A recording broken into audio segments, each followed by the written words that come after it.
comes due for all of this. Right. And by the way, that bulge that leaned Democrat that we're talking about in this analysis, again in the Times analysis, saying, oh, well, in the 50s and the early 60s, everybody leaned Democrat. Well, that's because all these great ideas came up. Like, let's just give people money and more economic security. And we are still now facing the problems that they set into reality then, and that is the corrective that we may actually. But the trend actually supports you, because if you look, there's that huge support for Democrats, and then it goes like this, to Republican, as they saw that those things were not coming to fruition, or they didn't like them, or the post-60s right. But the question is, where clash. are we going now? Right, well, that's under true. Obama. And if the GOP wants people to shift into the Republican Party, they're also going to have to shift on some social issues. They're going to have to become pro-gay. They're going to have to become pro-pot, because that's where the millennials sit. That 60 to 70%. Are on that line. Here's the question. You cannot have a successful Republican Party 30, 40 years from now if they don't move on those issues. That may be true, but here's the question. Do the millennials retain those values? Do they retain those positions as they get older? The biggest mechanism forcing exactly what you're describing, Buck,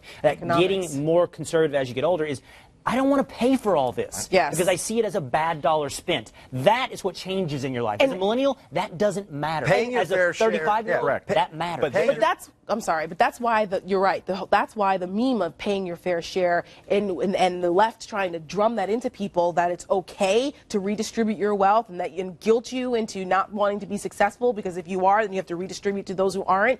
That, I don't know if that's going to affect people's psyche as we move forward. We have a tweet here from the Reason study that actually goes to the point of when, we mean I have to pay for this?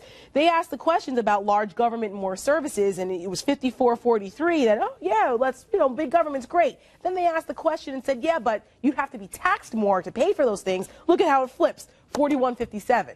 So when the reality of the real world kicks in, then people go, I have to pay for this. On financial issues. But people are not going to become anti-gay marriage as they get older. And that's just the reality. I just don't know if that's true or not. Yeah, the libertarians have been saying this for a long time.